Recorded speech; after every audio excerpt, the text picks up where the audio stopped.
sizin hamınızı salamlayıram. Bugün biz Vərəmsiz Gələcəyə Doğru İctimai Birliyinin sədri Çingiz müəllimin rəhbərliyi altında Vərəmsiz Gələcəyə Doğru layihəsində görüşürük. Layihənin əsas məqsədi vərəm xəstəliyinin yayılması, onun profilaktikası, qorunmaq yolları barədə sizi məlumatlandırmaqdır. Vərəm xəstəliyi yəqin ki, müəyyən qədər məlumatlısınız, çünki biologiya dərsində aşağı siniflərdə müəyyən qədər sizə məlumat verilibdir. Vərəm xəstəliyi infeksion, hava damcı ilə keçən infeksion xəstəliklərdən biridir və zaman olub ki, əsrlər bundan öncə kütləvi şəkildə insanların ölümünə səbəb olan bir təhlükəli xəstəlikdir. Ona görə də düşünürəm ki, hər birinizin bu sahədə məlumatlı olması sizin özünüzün sağlamlığınız üçün, gələcəyiniz üçün çox önəmlidir. Və bugün burada bu xəstəliklə bağlı, onun profilaktikası ilə bağlı faydalı məlumatlar əldə edəcəksiniz ki, həmin faydalı məlumatları tək özünüzün öyrənmənizlə kifayətlənməyin. Digər sinif yoldaşlarınızla, həmçinin ətrafınızda olan digər insanlarla paylaşın ki, nə qədər daha çox insan bu sahədə məlumatlı olsa, bu düşünürəm ki, həm bizim ölkəmizin gələcəyi üçün çox faydalı olacaq. Və bu layihəni həyata keçirdiyinə görə Çingiz müəllimə təşəkkürümü bildirirəm. Çünki bu layihə təkcə bizim məktəbdə yox, silsilə olaraq tədbirlər şəklində bir çox məktəblərdə həyata keçirilir. Və nə qədər çox əhatə dairəsinə malik olacaqsa, nə qədər çox insan məlumatlanacaqsa, xəstəliklə mübarizə bir o qədər effektiv olacaq. Layihəni həyata keçirdiyinizə görə sizə təşəkkür edirəm. Sözü qonaqlara veririk. Çox sağ olun Ülkə müəllimə. Məktəb rəhbərliyi qismində biz də sizə öz təşəkkürümüzü bildiririk ki, belə gözəl qəbul edirsiniz bizi. Mən özü istəyirəm, səsim çatır da hamı. Eşidirsiniz, mikrofona ehtiyac yoxdur ki. Deməli, təşəkkür edirəm. Həqiqətən çox minnətdarıq ki, bax bu cür belə layihələrin keçirilməsinə köməklik göstərirsiniz bütün məktəblər. Eyni zamanda biz birinci dəfə Təhsil Nazirliyində biz bundan danışanda, onlar məsləhət bildikləri məktəbləri bizə verdilər. Ancaq biz layihə yazanda arqumentlər bazası yığırdıq. Yəni, nəyə görə məhz bu rayonlar seçilibdir? Yəni, onu da deyim qısaca. Onu deyim ki, yəni, biz Elmi Tədqiqat Ağciyər Xəstələri İnstitutundan və eyni zamanda Səhiyyə Nazirliyi ilə layihəni hazırlayarkən statistika götürdük ki, 7 yaşından 17 yaşına qədər uşaqlar arasında ən çox hansı rayonlardan vərəm xəstəliyi olan var. Söhbət Bakının rayonlarından gedir və statistikanın göstəriciləri bizə analiz gətirdi, göstərir ki, hansı rayonlardan daha çox var ki, onlardan Xəzər rayonunda da var idi. Biz bundan əvvəlki tədbiri 136 nömrəli məktəbdə keçirdik, indi 117-dəyik və sonra digər 4 məktəb qalır və orada da keçir. Yəni, bu məktəblərin seçilməsi nəyin əsasında aparılıb? Ona görə. Söhbət ondan getmir ki, hansı məktəbdən, gedir ki, hansı rayondandır pasiyentlərin sayı. Yəni, ona görə, bax, bu cür, yəni, bildik ki, maarifləndirici məlumat lazımdır ki, bu sahəni biz izah edək sizə. Yəni, çünki maarifləndirmə əsas məlumatlı olmaq, xəstəyə tutulmamağın yollarından biridir. Hal-hazırda istəyərdik ki, biz sözümə davam eləməmişdən əvvəl Azərbaycan Respublikasının himninə qulaq asaq. Deməli, himn barədə deyim ki, bu himnin çəkilişini indi görəcəksiniz. Yəni, bizim kimi başqa bir qeyri-hökumət təşkilatı hazırlayıb, həmin qeyri-hökumət təşkilatı eşitmə və nitq məhdudiyyəti olan uşaqlarla işləyir. Biz vərəmlərlə işləyirik, onlar bu sahədə işləyirlər. İndi ekranda görəcəyimiz himn surd perivodu, ya surd tərcümə ilə, işarət dilində gedəcək. Yəni, həmin o uşaqların heç biri ekranda görəcəksiniz. Nə eşidə bilmir, nə danışa bilmirlər. Yəni, bizi kimi insanlardır, sadəcə cəmiyyətin üzvləri kimi onlar da cəmiyyətdə olmalıdırlar. Yəni, bax, bu onların vasitəsinə ərsəyə gəlibdir. Zəhmət olmasa ayağa qalxağın, himninə qulaq asağın.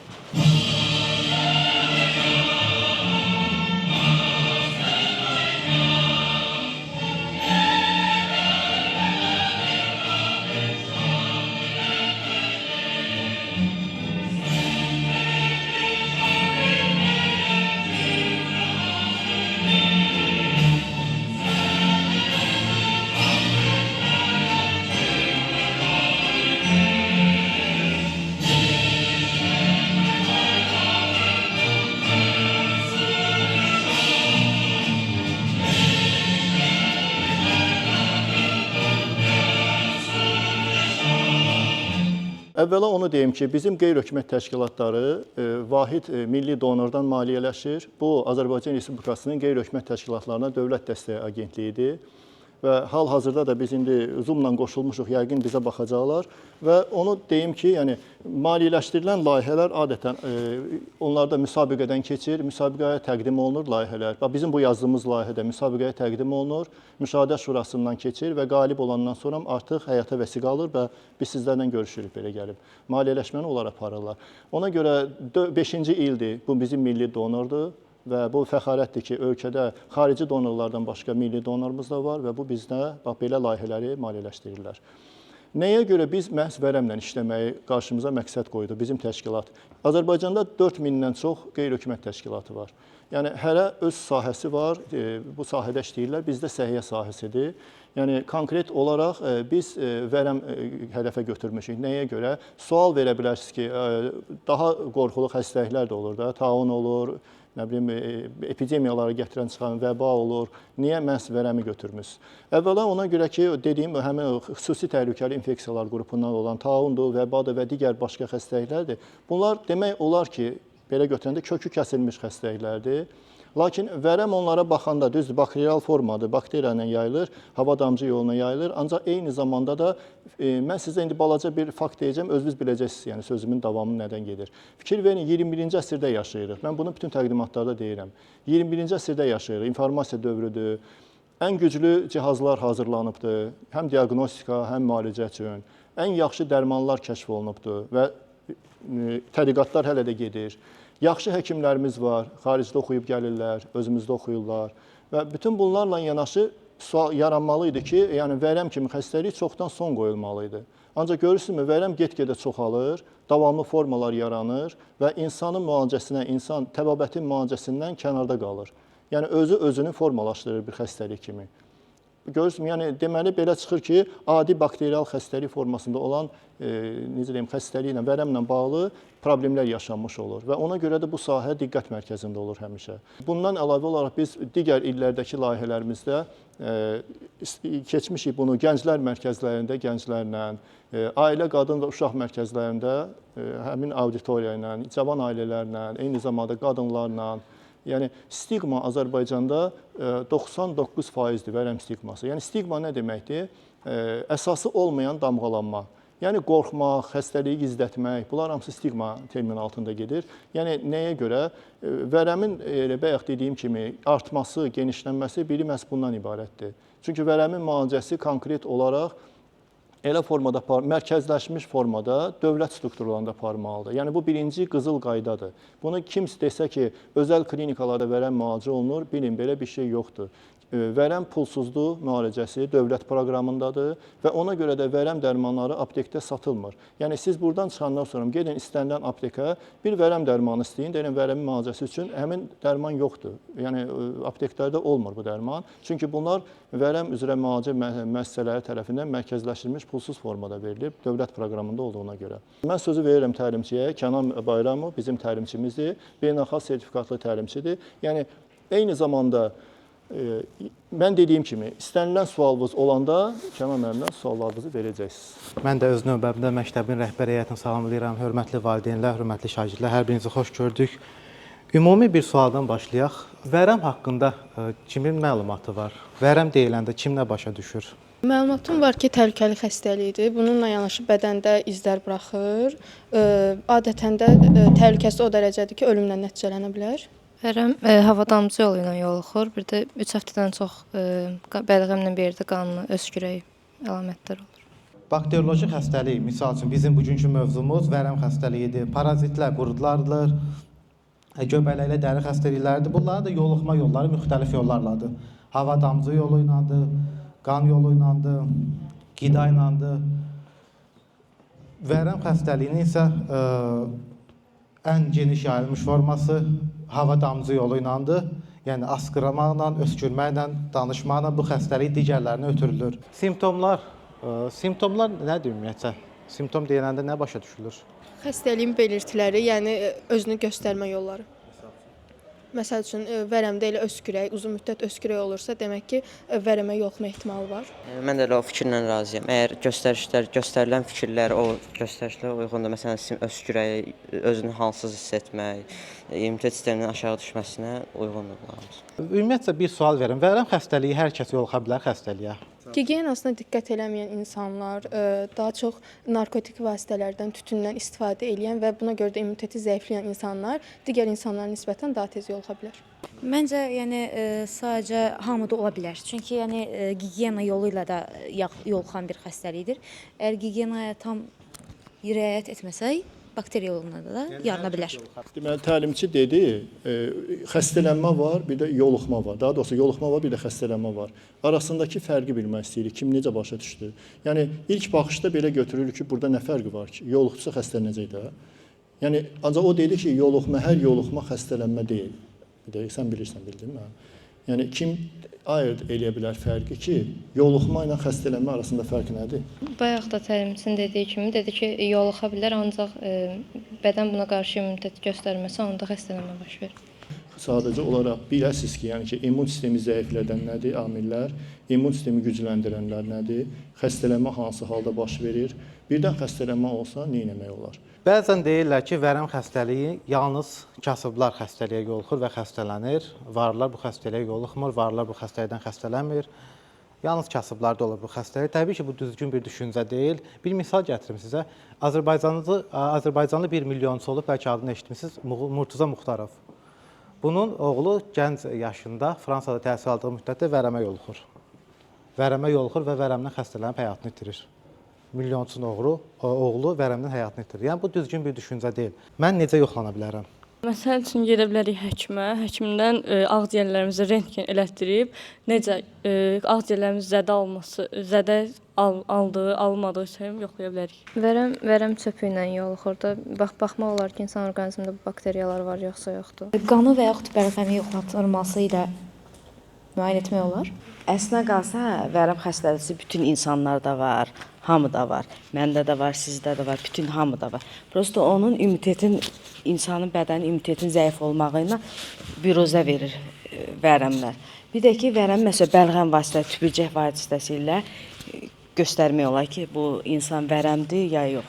Arxadakı valideyn çox gözəl cavab verdi. Birinci növbədə bəlğəm analizi. Niyə bəlğəm analizi? Baxın, burada qırmızı yazılarla işarə olunub. Rentgen də deyən oldu aranızda, qan analizi dedi. Rentgen də yoxlanılır. Sadəcə rentgen aktiv vərəmdə təmiz də çıxa bilər ilk aylarda, ilk həftələrdə. Biruzə verməyə bilər. Amma bəlğəmdə isə aktiv vərəmdə vərəmin çöpləri laborator yoxlanışda bilinir ki, bu insanda vərəm çöpləri var. Yəni birinci növbədə bəlğəm analizi. Bəzən müalicəyə başlayan vərəmli xəstələr bu əlamətlər yoxa çıxandan sonra həkimə deyirlər ki, doktor, mən tam sağlamam, əvvəlkindən də yaxşıyam, məndə heç bir əlamət yoxdur. Yəni, mən müalicəmi bitirmişəm. Və yaxud xəstəxanaya getmir, müalicəsini yarımçıq saxlayır, 6 aylıq müalicəni 2 ay eləyir. Yəni, o formada müalicəyə yanaşan pasiyentlər, müalicəsini yarımçıq saxlayanlar gedirlər, öz işlərini davam edirlər. Təbii ki, yenə də ətraf üçün təhlükə olurlar, çünki o müalicəni saxlayıb. Artıq yenə də öz bakteriyaların, öz aktiv vərəm bakteriyalarını ətrafa yayır və bir müddətdən sonra xəstəxanaya çox ağır formada qayıdır. Müalicəyə sadiqlik də, təbii ki, xəstəliyin müalicəsi varsa, müalicəni düzgün qaydada etdirmək lazımdır.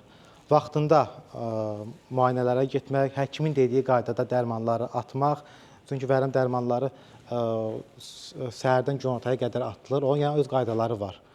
Dediyi qaydada atılmalıdır, yaxşı qidalanmalıdır vərəmli xəstə, çünki o ağır dərmanlardan istifadə edir, immuniteti güclü olmalıdır, daha kalorili yeməklər yeməlidir.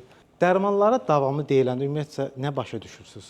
Yəni, davamlı olaraq xəstəliyə qarşı dərmanlardan istifadə edir, heç bir zaman yarıda buraxmır. Yəni, tam sağalana qədər dərmanlardan istifadə edir. Vərəmin daha gec yarana biləcəyi hallarda davamlı olaraq adlandırılır. Dərmana davamlı vərəm, yəni ki, bir insan müalicəyə başlayanda dərman atmaya başlayır, sonra o dərman o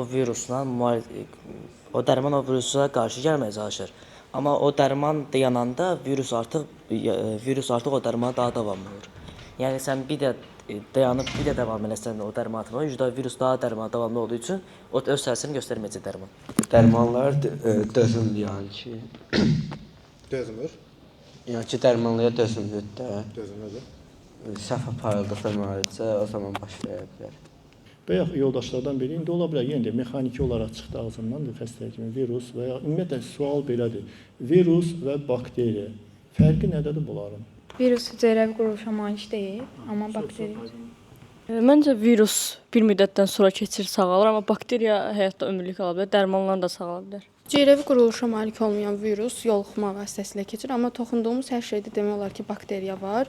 Yəni ki, virusla yoluxursan, bu pis nəticələnə bilər, sağalada bilərsən, amma bakteriya hər şeydə var. Sadəcə immunitetin güclü olması ilə, gigiyena nəticəsilə özü bakteriyadan qoruya bilərsən. Düz cavablar da çox oldu, düzə oxşayan cavablar da çox oldu, yanlış da təbii ki oldu.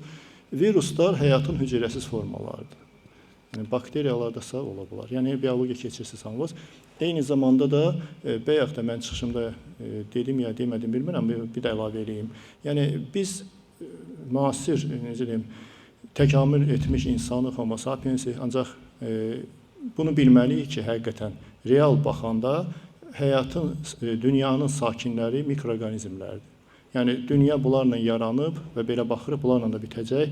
Yəni nəyə görə belə bu pessimist belə söz? Yəni ki, həqiqətən hər yerdə, hara baxsan, hər yerdə mikroorqanizmlərdən gedir. Və həyat da başlayıb mikroorqanizmlərdən və sona qədər də belə gedir. Yəni ona görə yer kürəsinin həqiqi sakinləri mikroorqanizmlərdir. Yəni mikrob da deyəndə çox vaxt elə bilirlər ki, mikrob varsa xəstəlikdən gedir söhbət. Yox. Mikrob elə mikrobioloji, yəni mikroorqanizmlərdir. Yəni onun adıdır, mikrob xəstəlik demək deyil. Vərəm dərmanına davamlılıq nə demək? Balaca bir detalla sizə izah edeyim. Məsəl üçün, mən xəstələnmişəm vərəm xəstəsindən, indi özümdən götürürəm və məndə həssas vərəmdir. Yəni dərmana həssas. Bu nə deməkdir? Yəni ki, 4 dənə dərmandır, vərəm dərmanıdır. Adlarına ehtiyac yoxdur. 4 dərman içirəm və bunlarla da mən sağalacam 6 ay müddətinə. Və mən gəlirəm, bilirik ki, bayaq təlimçi də izah elədi. 2-ci həftə dərman, 6 aylıq müalicənin 2 həftəsini mən ardıcıl olaraq dərmanları düzgün içəndə məndə bütün simptomlar itir və məndə heç bir sağlam adamdan fərqi olmur. Yəni mənim xəstəliyimin. Və mənə elə gəlir ki, mən sağalmışam və mən müsəlman sayağı yanaşıram. Daha bəsdir, bu qədər dərman nə üçün, onsuz da sağlamam. Və bax, buradan böyük bir problem yaşanır. Əgər mən 2 həftədən sonra, 1 aydan sonra dərmanları atmağı saxlasam, həkimin dediyi qaydada və məndə dərmana davamlılıq yaranır. Yəni bu mənim əksimə işləyir artıq. Dərmanın vərəmin xeyrinə, mənim əksimə davamlılıq yarananda nə olur? Mən deməli həmin dərmanlar artıq mən içsəm də boş yerə içəcəm. Onlar mənə heç bir xəstəliyə kömək eləmir. Sağaltıma getmir. Nəyə görə? Çünki həmin o mikroorqanizmlərdə onların da özünün elə bir belə deyək də dırnaqarası düşünmə qabiliyyəti var. O başa düşür ki, həmin komponiya, dərmana daxil olan komponentlər məni öldürmür, əksinə məni daha da qidalandırır və ona görə həkim məcbur olur bir pillə yuxarı zəhərli dərman təyin etməyə. Ümumiyyətlə zəhərli deyəndə nəyi nəzərdə tuturam? İstənilən dərman, hətta vitamin də götürsək belə, istənilən dərman zəhərdir. Bunu dəqiq yadda saxlayın. Adicə vitaminlər də daxil olmaqla zəhəri dərmana çevirən onun dozasıdır. Əgər düzgün doza müalicə eləyir, yanlış doza məhv eləyir. Yəni bunu yadda saxlayın. Ona görə öz başına müalicə eləmək olmaz. Bir də sadiqlik bayaq dedik. Bəli, sadiqlik budur. Müalicəyə sadiqlik, dərmana yox, müalicəyə sadiqlik var. Yəni həkimin dediyi qaydada ardıcıl olaraq düzgün dozalarla axıra qədər gedirəm və qalib olaram. İndi slaydlar qutaranda axırda son şəkil olacaq. Həmin şəklə diqqətlə fikir verin. Bax orada görəcəksiniz nəticəsini. Bəs davamlı forma, dərmanlara davamlı forma yaranmamaq üçün nə etməliyik? Məncə gigiyenaya sadiq qalmaq lazımdır. Gigiyenaya. Sonra müalicəni düzgün şəkildə etmək lazımdır. Hər 6 aydan bir müalicə edib ağciyərlərimizi yoxlatdırmaq və vərəmin xəstəliyinin itib bitməməsini öyrənməmiz vacibdir. Müalicəni sona qədər çatdırmaq məncə daha vacibdir. Müalicəni sona qədər çatdırmaq lazımdır. Vaxtında həkimə getmək çox vacibdir. Diaqnozu dəqiqləşdirmək vacibdir. Dərmanlara davamlı forma yaranmamaq üçün bəli, vərəmli xəstə müalicəsini düzgün şəkildə həkimin dediyi qaydada aparmalıdır. Yarımçıq saxlamalı. Yarımçıq saxlasa təbii ki, davamlı forma yaranacaq və 6 aylıq müalicə sürəcək 2 il və 2 illik müalicəni də yarımçıq saxlasa artıq o xəstəlik onda həmişə ola bilər. Ona görə mütləq şəkildə sona çatdırmaq lazımdır müalicəni. Yəni sadəcə olaraq bilmək lazımdır ki, təzə başlayan müalicə var, müəyyən qədər gedən müalicə var və yekunlaşmaq üzrə olan müalicə var. Və analizlər ən aşağısı 3 dəfə verilir. Birinci faza deyirlər, diaqnoz qoymaq üçündür, yəni vərəm var ya yoxdur. İkinci faza müalicənin dinamikasını izləmək üçündür, yəni ki, müalicə necə gedir, onu bilmək üçün. Necə ki, siz summativ imtahanlar verirsiniz, bilmirəm necə deyirlər onu, bizim dövrdə bu yoxdur. KSQB, nəsə belə şeylərdir. Yəni o göstərir ki, keçirilmiş material necə mənimsənilib və eyni zamanda da biz görürük ki, məsəl üçün aparılmış müalicə necə gedir. O da bizim sınaqlardır. Yəni ona görə bu qaydaları bilmək lazımdır ki, öskürəndə, askıranda ağzınızı tutmaq lazımdır. Eyni zamanda ictimai qınaq kimi başa salmaq lazımdır ki, ağzınızı tutun. Otaqları tez işıqlandırmaq, havalandırmaq. Yəni bunlar vacib şərtlərdir. Profilaktika yolları, qabalayıcı tədbirlər, qorunma. Xəstəlikdən necə qorunmaq olar? Əsas gigiyena qaydaları, əlimizi sabunla yumalıyıq, ən az 10 dəqiqə. Bir də idmanla məşğul olmaq, yeməklər, düzgün yeməklər, dükanlarda satılan abur-cuburlar ya da çöldə, məişətdə satılan yeməklərdən istifadə etməməliyik daha çox. Məncə güclü qidalanma immuniteti ən çox qorumalıyıq. Sonra erkən müayinə və diaqnoz həkimlər tərəfindən bizə qoyulmalıdır. Bir də ən çox ümumi gigiyenaya riayət etməliyik. Gigiyena qaydalarına riayət etmək lazımdır. Sonra immuniteti güclü saxlamaq lazımdır. İmmuniteti zəif edən şeylərdən uzaq durmaq lazımdır. Öskürən biri eyni yerdə qalmamalıyıq.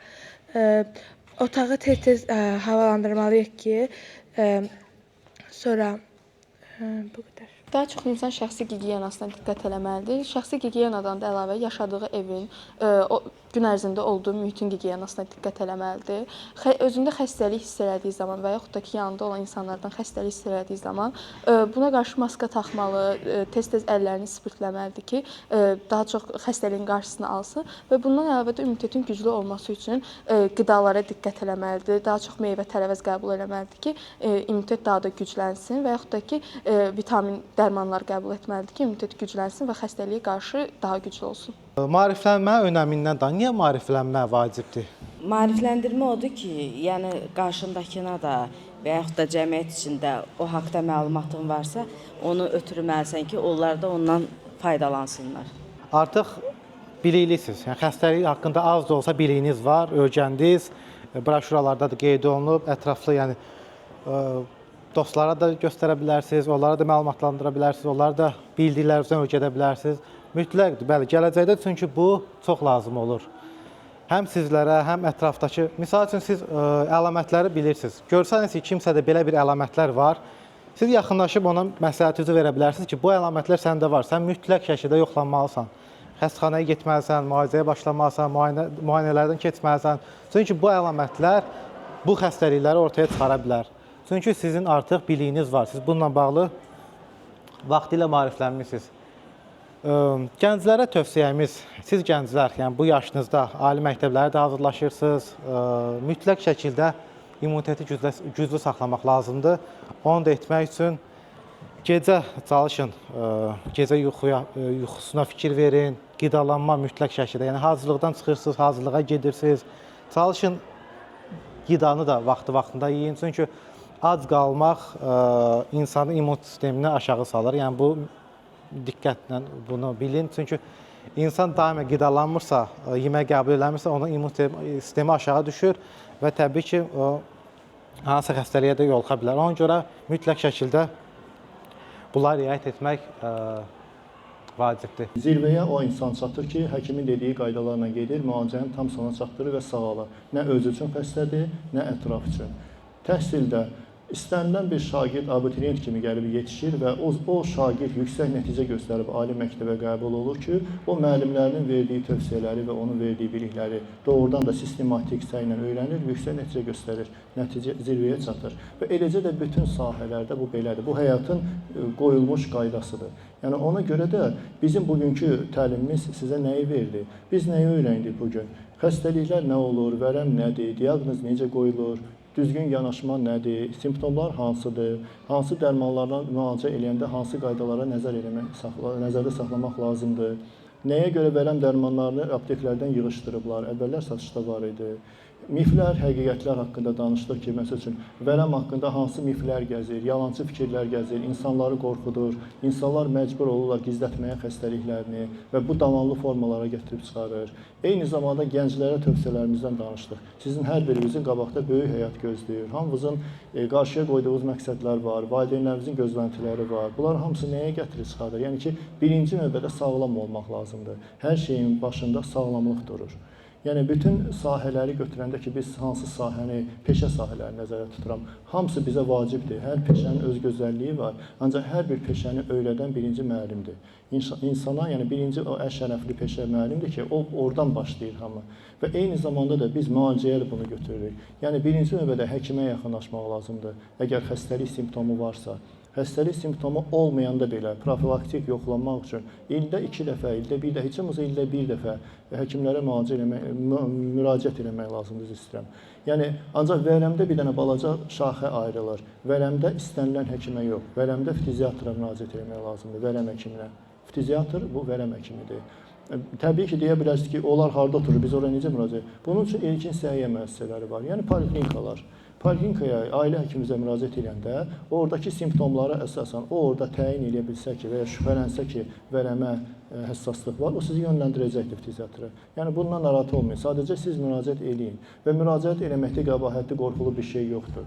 Çox sağ olun gəldiyinizə görə. Biz birdən xahiş edirik. İndi biz 3 nəfəri seçmişik ki, biz onları tərtibləndirək. Yəni yaxşı suallar və düzgün suallar. Sualların cavabı ola bilər çox verilmiş olsun, ancaq biz düzgün sualları nəzərə aldıq. Eyni zamanda aktiv iştirakçıları nəzərə aldıq. Heydərli Xəticə. Buyurun. Təbrik edirik.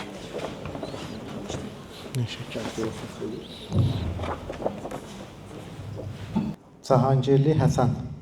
Buyurun Həsən, təbrik edirik. Abbasova Ayan. Təbrik edirik. Bununla da biz gəldik təlimimizin sonuna çatdıq. İnşallah, yəqin ki, sevinirik ki, biz burada əsas məqamlara toxunduq və siz bunların hamısını diqqətlə qulaq asdınız. Əvvəlki pre-test keçirdi, sonra da post-test keçirdi bizim təlimçimiz və nəzərdə saxladınız ki, siz artıq nəyi öyrənmisiniz. Bu bizə də çox böyük üstünlükdür. Çünki bu əsas bizə nəyə görə vacibdir? Konkret olaraq biz işimizin nəticəsini görə bilirik. Yəni biz bunu sonradan özümüz də baxanda işimizin nəticəsini görə bilirik. Hər biriniz gəldiniz, iştirak edədiniz, bildiniz ki, vərəm haqqında maarifləndirmə biz nə üçün lazımdır, vərəm nədir? Hansı simptomlarla yayılır, eyni zamanda onun qarşısını necə almaq olar, davamlı vərəm forması nədir, davamlılıq niyə yaranır və müalicəyə sadiqlik nədir, miflər hansıdır, həmin miflərlə necə mübarizə aparmaq olar, düzgün yanaşma tərzi necə olur. Bütün bunlar çox vacib mövzulardır, ən çox sizin yaşınızda. Çünki bizim qarşıya qoyduğumuz məqsədimiz konkret olaraq şagirdlər, pedaqoji kollektiv arasında bu vərəm prosesinin başa salmaqdır. Adi anlaşılan dildə. Tibb dilində yox, adi, normal el dilində ki, hər kəs başa düşsün. Çünki bu əsas məqamdır ki, buradan durandan sonra siz də hər biriniz öz ətrafınızda bu bilikləri yayasınız. Bu, çox cəmiyyət üçün vacib olan sahədir. Çox sağ olun, hər birinizə xüsusi öz təşəkkürümü bildirirəm. İştirak edən valideynlərə, bütün şagirdlərə və bütün bu sahəni düzüb qoşan bu 117 nömrəli məktəbin rəhbərliyinə, Ülkər xanım başda olmaqla, Fərid müəllim başda olmaqla ki, təşkilatçılıqla bu cür gözəl bir tədbiri həyata keçirdi. Çox sağ olun, sağlam olun, həmişə hər yerdə irəlilərdə olasınız.